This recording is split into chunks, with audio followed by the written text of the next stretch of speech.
Welcome, everybody. Mark Stabina here from Winning EQ with a solo LinkedIn Live. My aim is to do 2 of these a month. We'll do these every other week and then have a guest for those other weeks. So every 2 weeks, you'll get me imparting some of my knowledge and experience of being a leadership coach. And then I'll bring in a guest the following week to talk about all sorts of topics around leadership and organizational culture. Thank you so much for popping by and joining. Again, the objective is for some rapid fire, quick golden nuggets that you can take away and get back into your work day. Today, we're talking about culture, organizational culture.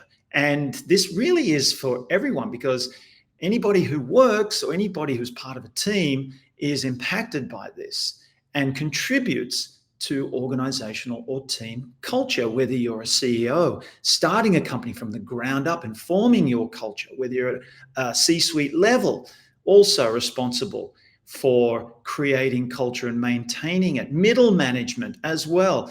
If you're just an employee, I shouldn't say just an employee, but let's say you're an employee that doesn't have an official leadership role, you are contributing to the culture. I think it's important for all of us to know what comprises an unhealthy culture and a healthy culture, a winning culture or a culture that just does not work and could work a lot better. So we're going to talk about that. I'm going to break it down. I have a model that I'm going to show you that I believe from my years of being involved in high performance teams, seeing what worked and didn't work as far as culture in professional rugby and as a coach as well. And then as a leadership coach, I've got to work with a lot of companies and see the way that they create or destruct their team culture. And those companies that are culture led, and I mean companies whereby it is the main aim to lead with culture and continue and continually nurture that culture, because they don't just want to create results, which is what a winning culture does, but it makes people want to work there. You get to create an environment where people love coming to work. So those of you who are starting companies, consider being culture-led. You want to make money, you want to make those profits, great. You want to make other people rich as well. You can make people rich in other ways. You can enhance their life for the people that come and work for you. That's why this topic is important. I mentioned that I had a model. I call it the P6 model. It's 6 steps, and each of the words that describe the step start with the letter P. Pretty simple. What is the P6 model? Well, if we look at creating an organizational culture as a pyramid, then the foundation surely has to be with the purpose, the why, the vision of the company. And this often gets either overlooked, or if vision is created by leaders of companies, it's normally to check off a box, isn't it? And I don't think enough time and consideration is put into exactly what the purpose is and how it looks, or the why of the organization. If you start with that, you have your vision. A lot of visions that I see sound like we want to be the #1 producer of these devices or this service, or we want to be best in North America for X or Y, or whatever we are putting out into the world. When I think of vision, when I think compelling vision that is an important basis for which your people are then going to follow, and also your customers are going to buy into, think about impact on the world, not just results that you can get. Now we're talking more about mission, but vision is huge. How is what we're doing going to make the world a better place? So when you're crafting your vision, think of that, because then people that come in, people that you hire, they're not just working for your paycheck. They're now working for your vision because they believe in it as well. So it's important to start from the ground up with a compelling, inspiring vision. I mean, another way to think about vision is Martin Luther King. Yes, it's many, many years ago, but this is a good example of vision, right? There was no time attached to it. It was just a better world. So he created, what can you do that's similar to that statement by Martin Luther King, which kickstarted the civil rights movement? Well, now we want to move on to the next step of building a bulletproof culture or organizational culture, a winning team, if you will. And now we talk about the who, the principles, right? Who are we? That's what I mean by the who. Who are we? How are we going to achieve this vision? How are we going to live the vision every day? What are our behaviors? What are the philosophies that we're going to put into place? And then once you have those set, and my recommendation is to allow other people in the organization to have a hand in it and some ownership over it as well. So it's not just, the top dogs that are creating it, it's other people that are going to be living it. We can hold each other accountable to those principles. So now we're embedding our principles and our philosophies and our values into the culture as well, and we're maintaining it. Here's an example. I actually do some leadership work for a company that follows the New Zealand All Blacks principles, which is outlined in the book called Legacy. If you haven't read it, go grab yourself a copy. And this is an example of how you can create values to live by and hold each other accountable. I won't go into those, but you can create your own. It can be 5, it can be 10, it can be 15, but you need to keep revisiting those and instill those into the fabric of your culture. Now we want to progress after we establish those principles, and they will change from time to time, and the company will grow, and there might be a different direction that you need to take, or you need to create some principles around just how large the organization is becoming. Obviously, now we still need to focus on the what. What do we do? And get clear. We get everybody clear on what is it that we actually do here, so that you can ground yourself in that. It connects to the vision as well. But that's the reality of companies and organizations, that we need to make money and we need to make profit, and therefore we need to sell the service or product that we're creating here. So get everybody clear on the problem. What problems are we solving for people out there? Seems pretty self-explanatory, but now we're talking about the mission. So we've got vision, and here's how I make the distinction.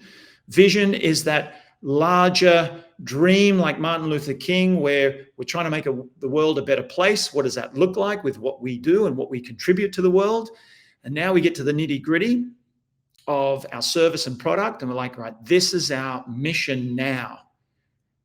And that might look something like this. Warby Parker's mission: to offer designer eyewear at a revolutionary price while leading the way for socially conscious businesses, right? That's what we do.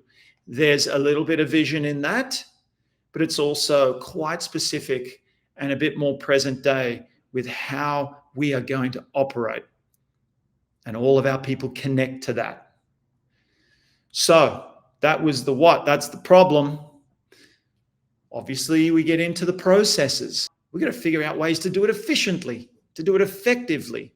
And we're constantly going through processes or creating new processes. This can be a very innovative process.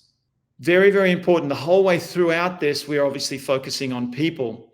But I put this 5th P in here because we have to constantly keep checking in with how our people are being treated, how motivated they are, if they feel valued, if they feel empowered.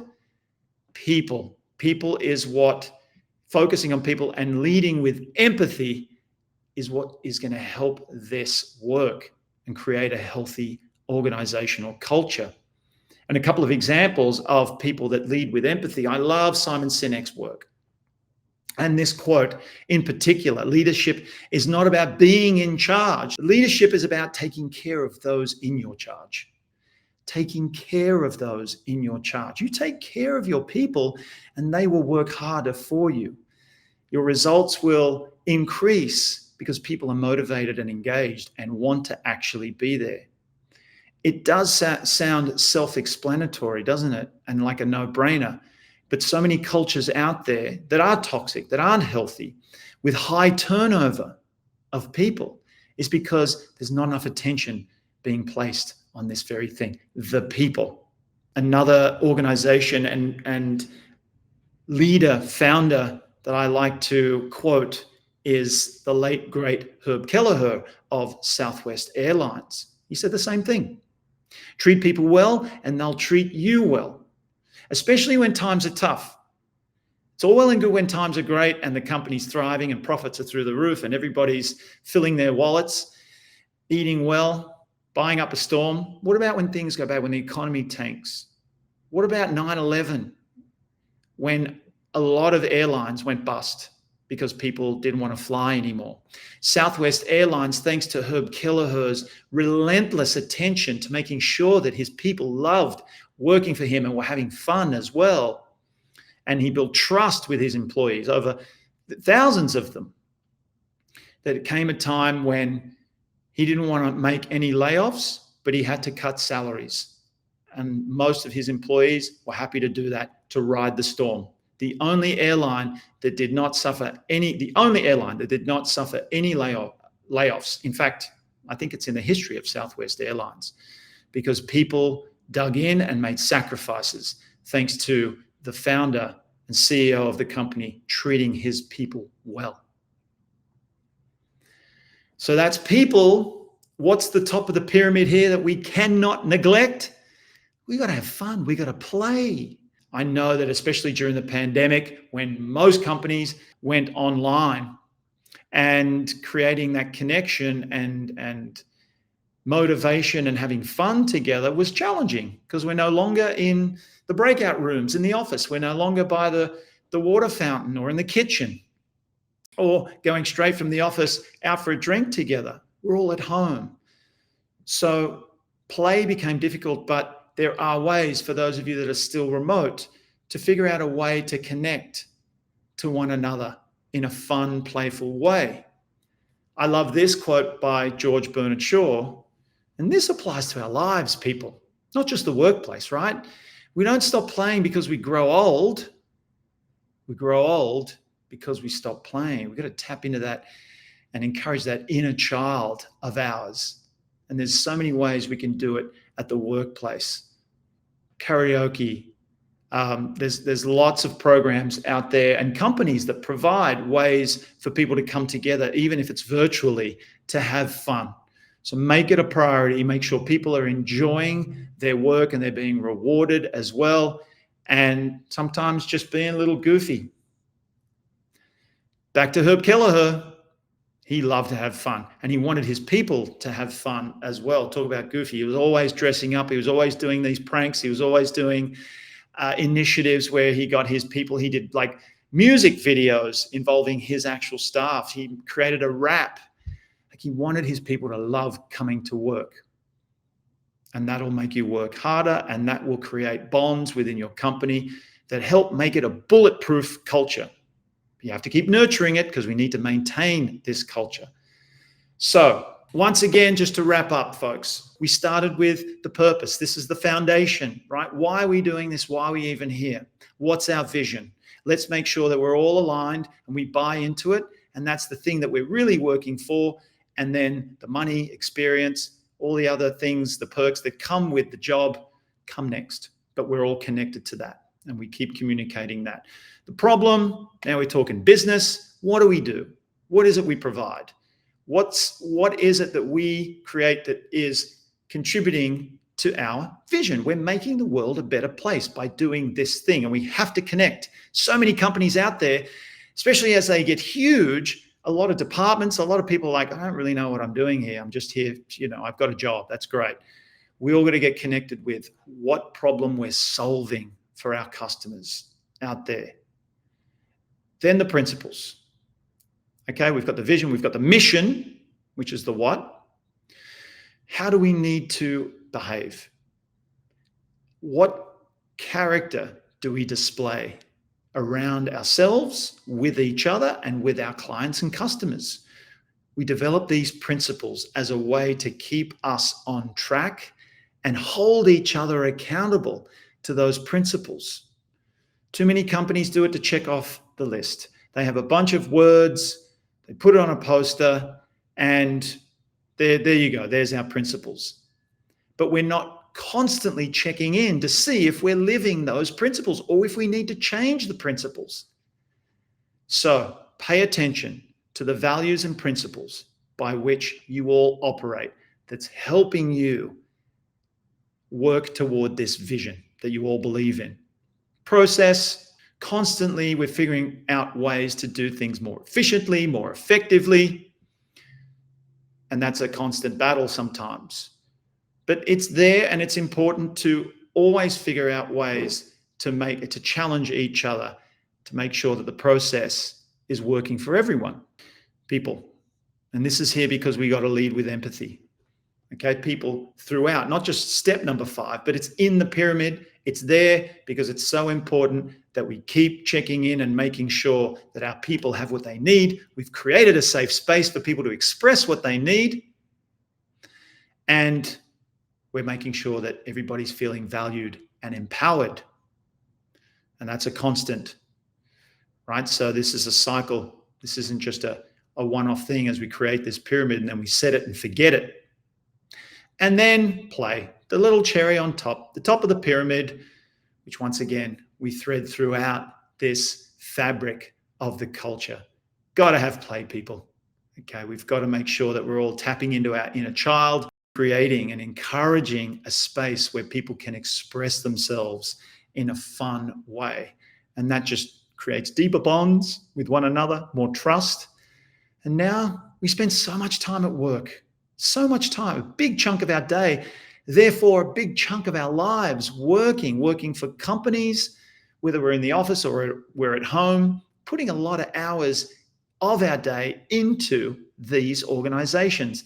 So we get to enhance our experience, don't we? This is our life. We've got to have fun. So why can't we make work fun? We spend so much time there. And then that's going to make us want to come back the next day and the following day after that. There's my P6 model. If you got value from that and you want to know more, I talk about this in my workshop, Creating a Bulletproof Culture. I can deliver it for an hour and a half. We can elaborate on those steps of the pyramid and have exercises around that. If you want to know more, you want to go to this website. You'll find leadership workshops, creating a bulletproof cultures in there, time management, even visioning. A lot of the things I talked about here, we can break down even further. But it's been wonderful to be here again today and provide some of my knowledge. And thank you all for popping in. I see you've been popping in and out. And I look forward to seeing you next week when I have another very special guest. Thanks again for joining in.